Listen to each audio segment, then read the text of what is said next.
Good evening, students. Welcome back. In this lecture, we are going to study irregular or distorted geometries of some molecules. Yesterday, we learned regular geometries. Regular means the geometries in which the central atom of molecule is surrounded only by bond pairs of electrons. There was no lone pair. Okay, and today we are going to study irregular or distorted geometries. Let us first of all take example of H2O molecule, which is very common.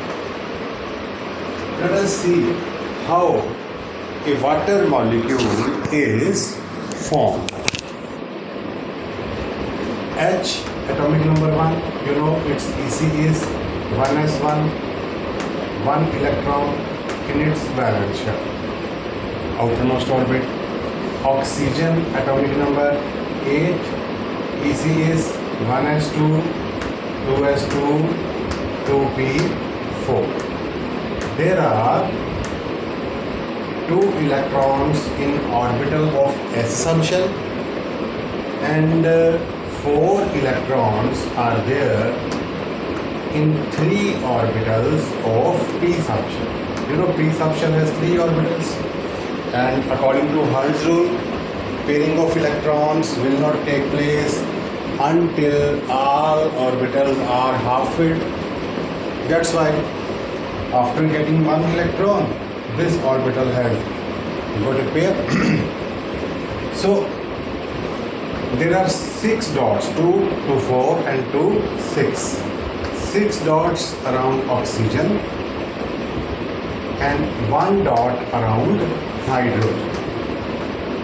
To complete octet, oxygen has shared 1 electron with H. This is mutual sharing.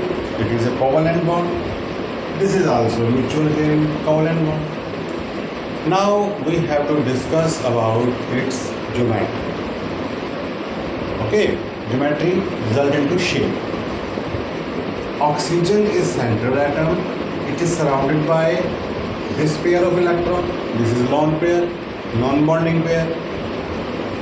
This is also lone pair. This one is bond pair. This is also bond pair.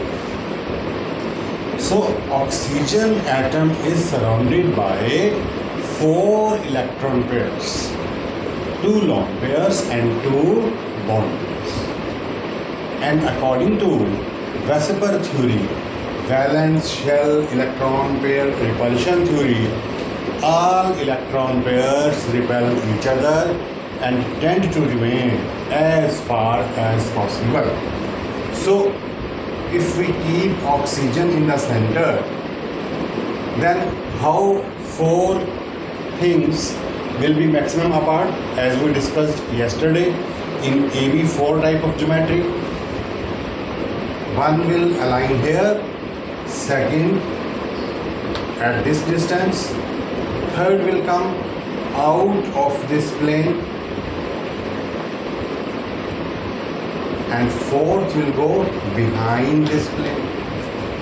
And this alignment is called tetrahedral arrangement, you know.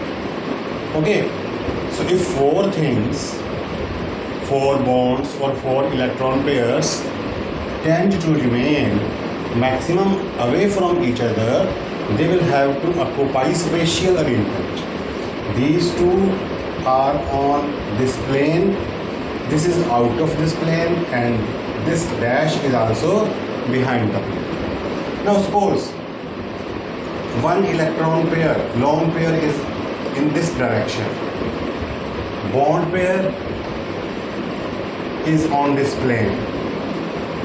Okay, this is H atom, bond pair. This is lone pair, this one. Now other lone pair and other bond pair will have to occupy these positions. Suppose other bond pair is out of this plane towards us, out of this screen, and this lone pair is behind the screen. Are you getting it? So this is the arrangement. Means oxygen is in the center. One of the lone pair if placed here, other lone pair is behind the plane. If one bond pair is on the plane, other bond pair is out of the screen, out of this plane towards us. Try to imagine it. Is it clear? So in this way, all electron pairs have tetrahedral arrangement, just like arrangement of bond pairs in methane molecule. This is tetrahedral arrangement.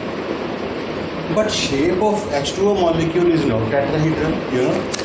It is bent, V shape. Many times we have discussed it. Because if we draw only atoms, one H atom, O atom and other H atom, then you see that three atoms have relative arrangement like a V or like a bent pipe. It is bent shape or V shape. So water molecule has V shape or bent shape. Why? Because the arrangement of electron pairs is tetrahedral. Two electron pairs are lone pairs. There is no atom here. That is why it is not shown in this shape. Two electron pairs are bond pairs which are supported by these atoms. Atoms are shown here in shape. Is it clear? Arrangement of electron pairs is tetrahedral, but shape of molecule is V shape or bent. Now let us talk about their bond angles. You know, when arrangement is tetrahedral, like in methane molecule, in tetrahedral arrangement, all bond angles are of 109 degree 28 minutes. Yesterday we discussed it. Okay, but if we measure practically bond angle in H2O molecule, bond angle in HOH bond angle in water molecule, this bond angle also should be of 109.28, but practically it is 104.5 degree only.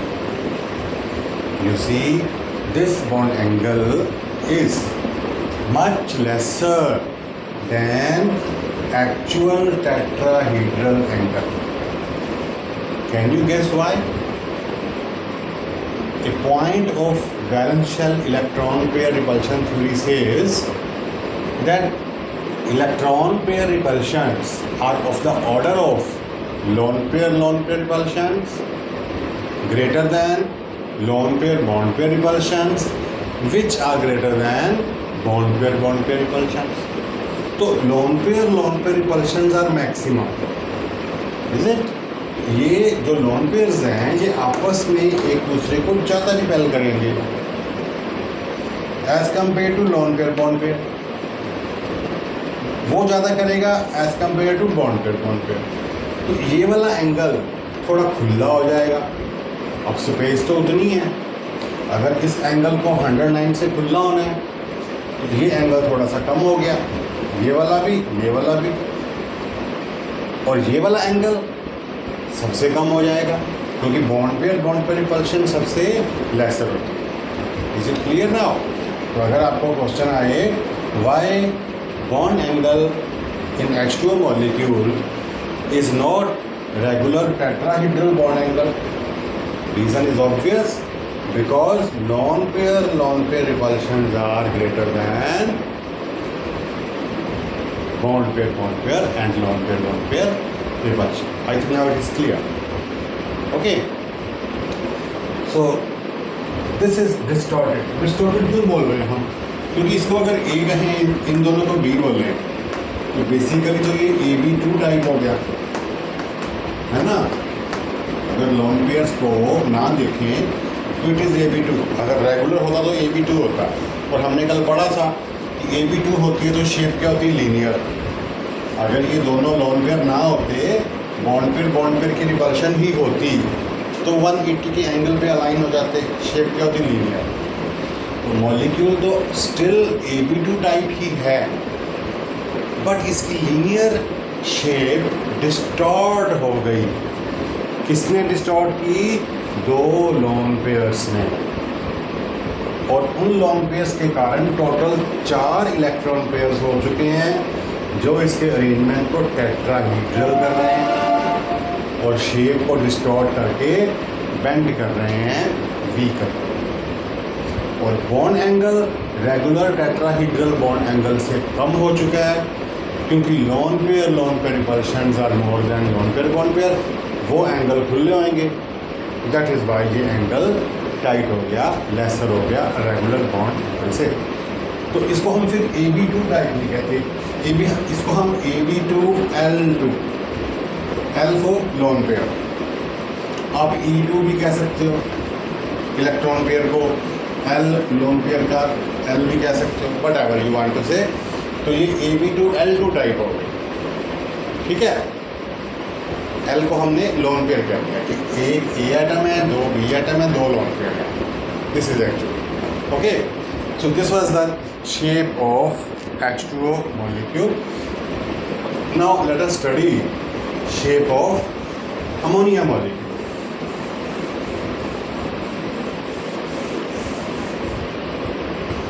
See, ammonia formula NH3, atomic number N7, 1s2, 2s2, 2p3.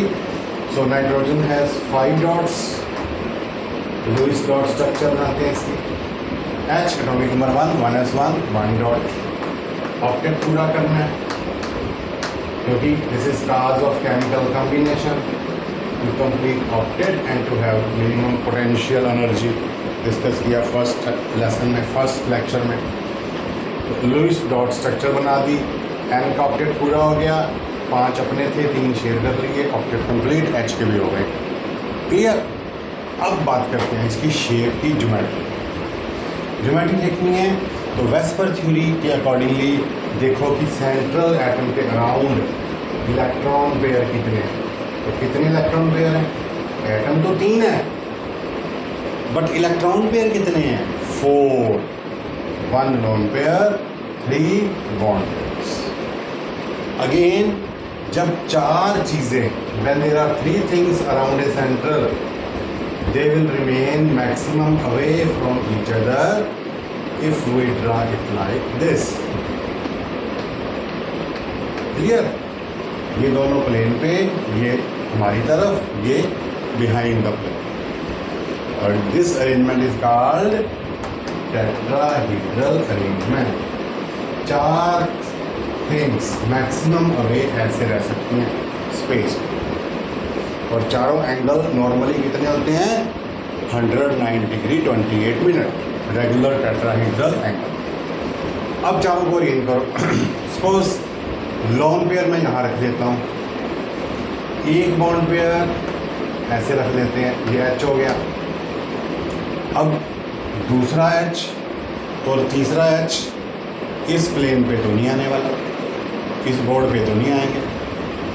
अगर मैं दूसरा H यहाँ रख देता, 2 H plane पे होते, तो तीसरा H और एक लोन पेयर प्लेन पे नहीं होता, है ना। तो चारों में से 2 ही प्लेन पे होंगे, एक प्लेन के इस तरफ, एक पीछे।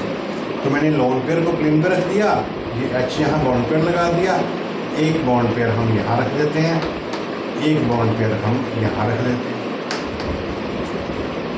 ठीक है। तो अब सोच के देखो ध्यान से, ऐसे आप बनाते हो, ये इधर आ गया, ये पीछे चला गया, बिल्कुल जैसे मेरी ये फिंगर, ये मेरी फिंगर प्लेन पे है, ये प्लेन से बाहर है, ये प्लेन से पीछे, ये शेप बन गई। ऊपर क्या है, लोन पेयर, वहाँ कोई एटम तो है ही नहीं, ठीक है। तो N अगर ये इस बोर्ड पे है, ये आउट ऑफ द प्लेन है हमारी तरफ, एंड ये बिहाइंड द प्लेन है ब्लैक बोर्ड के पीछे। और लोन पेयर जो है वो इसी प्लेन पे है, इसी बोर्ड पे है। ठीक है भाई, this is the shape of ammonia molecule. इस शेप को क्या बोलोगे आप? ये शेप, ये क्या बन गया? Pyramid. Shape of ammonia molecule is pyramidal, but arrangement of electron pairs is again tetrahedral, like that was in H2O molecule। ठीक है, इलेक्ट्रॉन पेयर्स का अरेंजमेंट टेट्राहेड्रल है, बट मॉलिक्यूल की शेप जो है वो पिरामिडल। अब एक बात फिर, कैन यू इमेजिन कि ये जो HNH बॉन्ड एंगल्स होंगे, HNH बॉन्ड एंगल, क्या ये रेगुलर 109 डिग्री 28 मिनट्स के होंगे या उससे कम या उससे ज़्यादा? Can you imagine? अभी आपने वाटर देखा, बताओ। यस, लोन पेयर है। Lone pair will repel bond pair more than bond pair repels bond pair. Lone pair bond pair को ज़्यादा रिपेल करता है। दैट इज़ वाई ये वाला एंगल जो है ये रेगुलर एंगल से खुले होंगे, ये वाले एंगल, और ये जो इनका एंगल है ये रेगुलर से थोड़ा सा कम हो जाएगा। प्रैक्टिकली अगर मेजर करें, this angle is approximately 107 degree. So why this bond angle in ammonia is lesser than regular tetrahedral angle? उसका आंसर तो आपके पास ये है, it is because there is a lone pair of electrons. Lone pair bond pair repulsions are more than bond pair repulsions, so bond pairs come closer and bond angle decreases. Is it okay?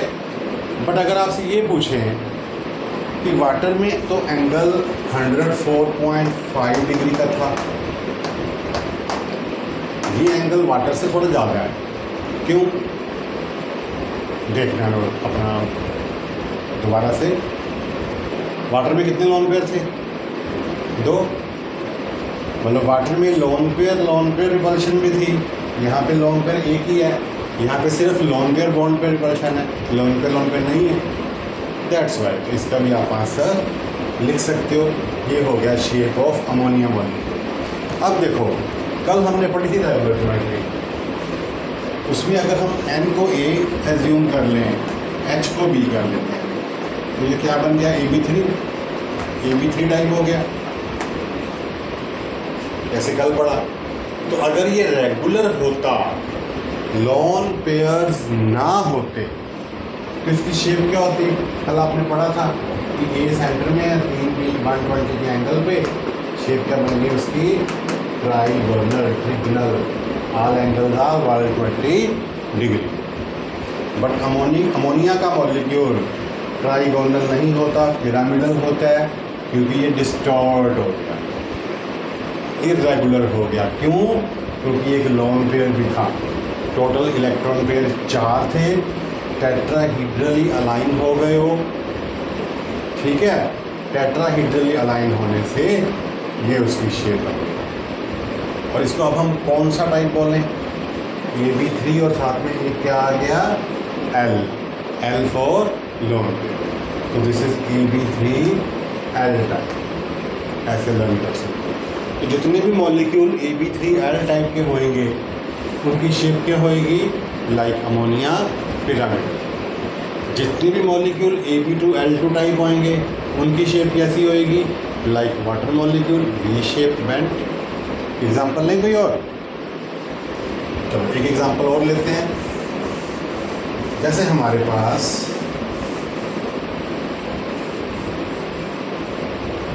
Molecule है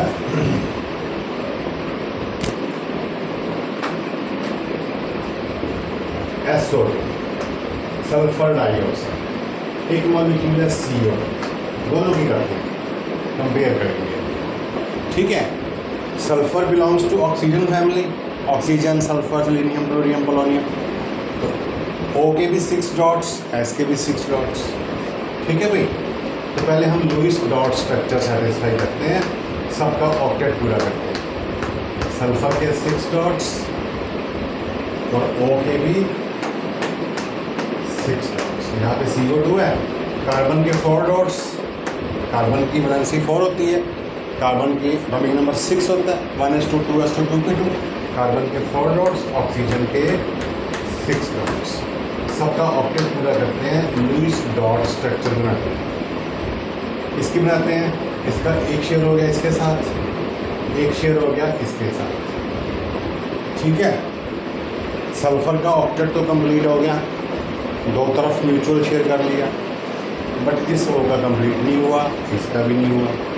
अब क्या करें, चलो ऐसे करते हैं कि इस सल्फर का इस ओ से एक बॉन्ड और बना देते हैं। ओ का ऑक्टेट कंप्लीट हो गया, सल्फर के इलेक्ट्रॉन तो 9 हो गए, है ना भाई। This is limitation of octet rule. ऐसे एक और कर देते हैं, इसका ऑक्टेट हो गया बट इसके तो 10 हो गए। And we know that such compounds in which central atom gets more than 8 electrons are called expanded octet molecules, and these represent limitation, or you can say failure of octet rule, exceptions to octet। तो ये बन गया SO2। अब CO2 देखते हैं, carbon ने 4 share करने अपने, 4 ही हैं इसके पास, तो 2 इसके साथ किए, 2 इसके साथ किए, ऑक्टेट कार्बन का भी कंप्लीट, दोनों को का भी कंप्लीट, ठीक है। अब देखने में तो ये दोनों मॉलिक्यूल ही AB2 टाइप है ना, बट दोनों की शेप क्या एक जैसी होएगी?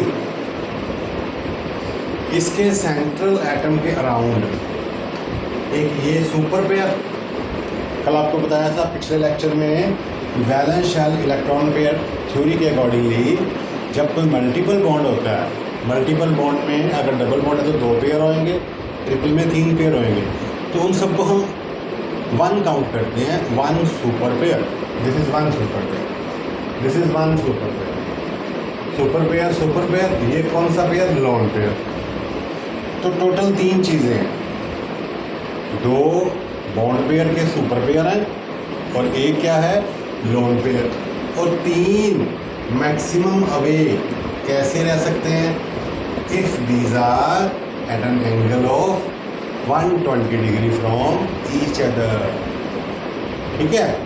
अब देखो CO2 मॉलिक्यूल, इसमें ये कौन सा पेयर हो गया? सुपर पेयर, बॉन्ड पेयर का सुपर पेयर, ये बॉन्ड पेयर का सुपर पेयर। कोई लोन पेयर है? There is no lone pair. That means इसकी तो ज्योमेट्री रेगुलर होएगी और इसकी ज्योमेट्री डिस्टॉर्टेड होएगी, ठीक है। चलो अब इसके 2 ही हैं, तो 2 मैक्सिमम दूर कैसे रह सकते हैं? एक सेंटर में है और ये दोनों आपस में at an angle of 180 degree apart. तो आप कह सकते हो कि CO2 molecule has linear structure, it is linear in shape. But SO2 molecule क्या लीनियर हो सकता है? नहीं, क्योंकि एक वहाँ पे क्या बैठा हुआ है? Lone pair. अगर एक सुपर पेयर इधर है तो दूसरा सुपर पेयर ऐसे होएगा, वाटर की तरह बेंड हो जाएगा, वी शेप हो जाएगा, ठीक है। तो इसको भी आप बेंड कहोगे या वी शेप कहोगे, बेंड शेप, ये बॉन्ड एंगल होएगा, है ना भाई। तो जो SO2 का बॉन्ड एंगल है वो 180 से बहुत कम होएगा, ठीक। अच्छा एक बात और बताओ कि SO2 मॉलिक्यूल में हमने देखा कि एक तो था लोन पेयर और 2 थे क्या? Super pair. और ये तीनों बॉन्ड एंगल 120, 120, 120 अगर रेगुलर हो तो होने चाहिए। SO2 का बॉन्ड एंगल क्या एग्जैक्टली 120 होएगा या उससे थोड़ा कम या उससे थोड़ा ज़्यादा? व्हाट डू यू से, क्या लगता है आपको? देखो ये लोन पेयर है, लोन पेयर ने इन सुपर पेयर को रिपेल करना है, बॉन्ड पेयर को, लोन पेयर ने बॉन्ड पेयर को रिपेल करना है।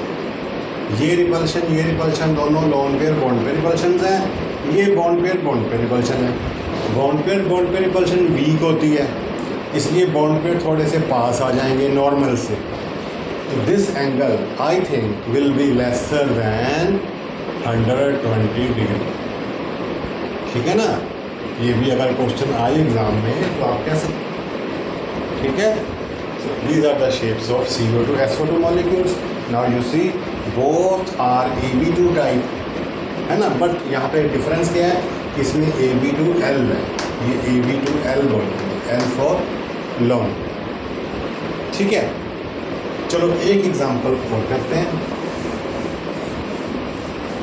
हमारे पास है सल्फर टेट्राफ्लोराइड का molecule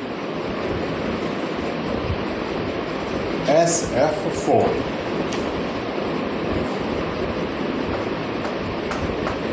okay, sulphur valence shell में 6 इलेक्ट्रॉन्स, फ्लोरीन हैलोजन है, हैलोजन्स के बैलेंस शेल में 7 इलेक्ट्रॉन होते हैं, ऑक्टेट पूरा करने के लिए वो एक शेयर करते हैं।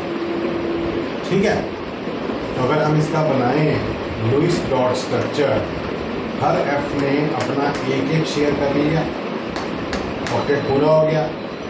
सल्फर के 6 थे, 4 शेयर कर लिए, 6 + 4 कितने हो गए, 10।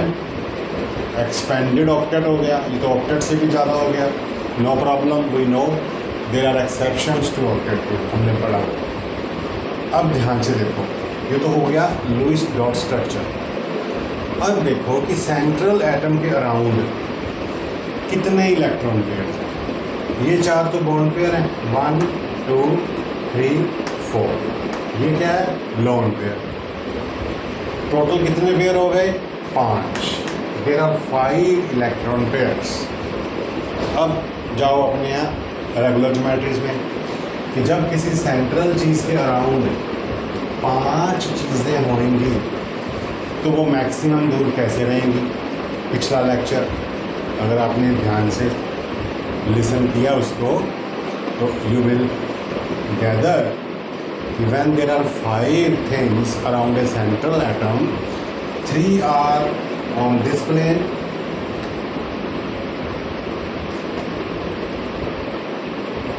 at an angle of 120 degree apart. One is towards us, the other is behind this plane, है ना भाई। तो एक चीज़, अब ये जो मैं दिखा रहा हूँ ये हमारी तरफ है, बैच, ये डैश बिहाइंड दिस प्लेन। समझ में आया। तो 5 चीज़ें सेंट्रल के अराउंड ऐसे रह सकती हैं अकॉर्डिंग टू वेस्पर थ्योरी। ठीक, अब एक हमको रखना है लोन पेयर, 4 रखने हैं बॉन्ड पेयर। और आपने देखा कि जो 3 बॉन्ड एंगल्स हैं वो 120 के हैं और 2 बॉन्ड एंगल जो हैं वो 90 के हैं। ऑब्वियसली 120 वाले ज़्यादा खुले हैं 90 से, है ना। अच्छा, अब बताओ कि लोन पेयर को कहाँ रखूँ, 120 पे रखूँ या 90 पे रखूँ। What do you say, lone pair को कहाँ रखूँ?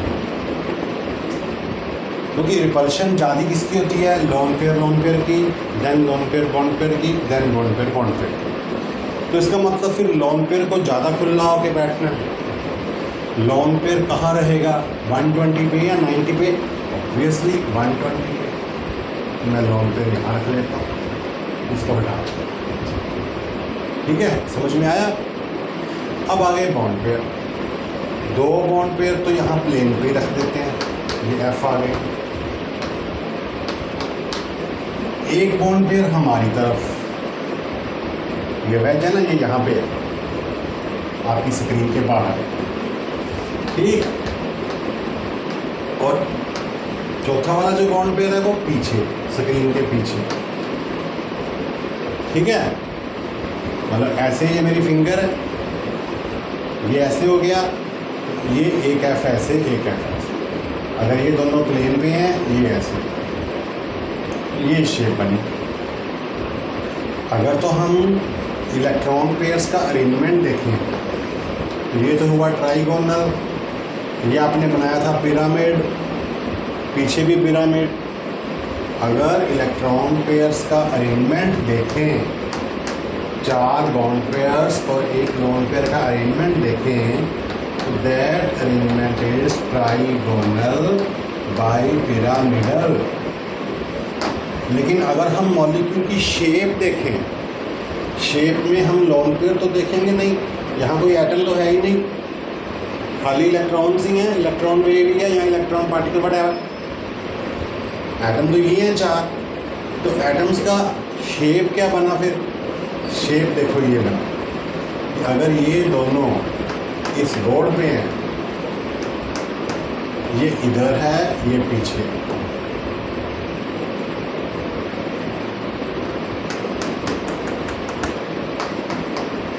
इस शेप को क्या बोलोगे? कि ऐसे बना दो वी शेप, जैसे ये वी बनी पड़ी है, 120 का एंगल बना पड़ा है ना, और ऊपर ऐसे एक लंबा सा लगा दो, एक इधर एफ एक इधर एफ। इस शेप को क्या बोलते हैं? जैसे आपने गार्डन में देखा होगा, बच्चे झूला लेते हैं, सीसा। सीसा होता है ना, नीचे ऐसे लगा के एंगल सा, उसके ऊपर फट्टा लगाया होता है। वो फट्टा वाले ये 2 एफ हो गए, ये वो एंगल हो गया सीसा का, दिस इज कॉल्ड सीसा शेप। मॉलिक्यूल सीसा शेप है, लेकिन जो इलेक्ट्रॉन पेयर्स का अरेंजमेंट है वो क्या है? Trigonal bipyramid. ठीक है भाई। अब आपकी बुक्स में there are so many molecules, तो आर्बिट्ररीली कोई भी मॉलिक्यूल पकड़ो, सोचो इसकी शेप क्या होगी, है ना। जैसे सपोज मेरे पास BR5 मॉलिक्यूल है, BRF5, इसकी शेप सोचो क्या होगी, होमवर्क कर सकते हो, है ना। क्या करना है? पहले तो सबके डॉट्स बना के लुईस डॉट स्ट्रक्चर ऑक्टेट पूरा करने की कोशिश करो। ऑक्टेट से बढ़ रहे हैं तो नो प्रॉब्लम, एटम्स को जोड़ो, क्योंकि एक्सपेंडेड ऑक्टेट कंपाउंड भी होते हैं। फिर सोचो कि सेंट्रल एटम के अराउंड बॉन्ड पेयर्स कितने आए और लोन पेयर्स कितने आए। अगर ये रेगुलर होता तो कौन सा टाइप होता, शेप क्या बनती रेगुलर। फिर लोन पेयर्स को कंसिडर करो कि इनको ज़्यादा जगह चाहिए, ये कहाँ रखे जाएंगे, है ना भाई। You can draw this. And आपको पता है कि जो नोबल गैसेज हैं उनके भी मॉलिक्यूल बनते हैं। Noble gases are no more inert, है ना। जैसे जीनोन है, एक्स जीनोन के साथ 4 एफ लगाओ, हर एफ का एक शेयर कराओ जीनोन के साथ, जीनोन का ऑक्टेट एक्सपैंड हो जाएगा, होने दो। शेप बताओ क्या बनेगी। ऐसे ही XeF6 की शेप बना के देखो क्या बनेगी। ऐसे ही जीनोन के साथ 2F लगा के देखो।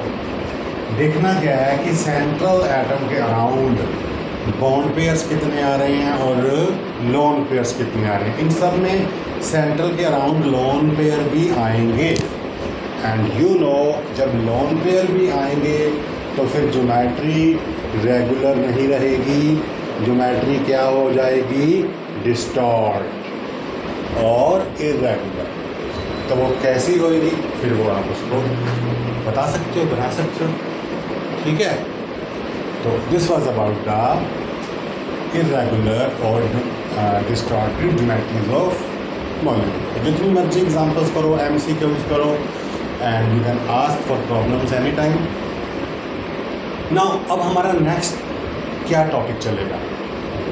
अब तक आप पढ़ चुके हो cause of chemical combination, different types of chemical bonds, limitations to octet rule, resonance, and after that you have learned about Vesper theory, regular and irregular geometries of molecules.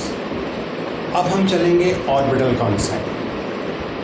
Structure of atom से ही हम पढ़ते आ रहे हैं कि जो electrons हैं they have wave nature also. Electrons are not merely particles. अभी तक हमने जितनी भी केमिकल बॉन्डिंग पढ़ी है, हमने इलेक्ट्रॉन को एक पार्टिकल एज्यूम किया हुआ है, कि इलेक्ट्रॉन लूज़ कर दिया, गेन कर लिया, शेयर कर लिया, जैसे इलेक्ट्रॉन कोई पार्टिकल है ना भाई।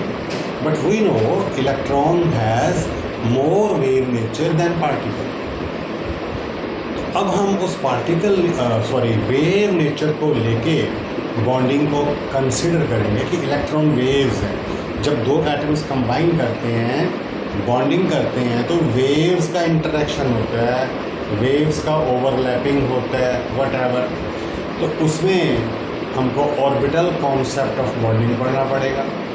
उसमें पहले हम पढ़ेंगे एक बैलेंस बॉन्ड थ्योरी, उसके बेसिस पे केमिकल बॉन्डिंग को एक्सप्लेन करेंगे, ठीक है। बहुत सारी प्रॉब्लम्स का आंसर देंगे। देन देखेंगे कि उसके अंदर क्या क्या लिमिटेशंस हैं। उसकी लिमिटेशन स्टडी करने के बाद उनको दूर करने के लिए फिर नेक्स्ट जो थ्योरी आएगी, जिसको बोलते हैं मॉलिक्यूलर ऑर्बिटल थ्योरी, वो थ्योरी पढ़ेंगे। तो अब हमको नेक्स्ट लेक्चर में orbital concept of covalent bonding करना है, जिसमें हमको पढ़नी है valence bond theory, valence bond theory की लिमिटेशंस। देन हमको मूव करना है इन मॉलिक्यूलर ऑर्बिटल थ्योरी, और ये हम करेंगे अब नेक्स्ट लेक्चर में। तो till then good bye, thank you.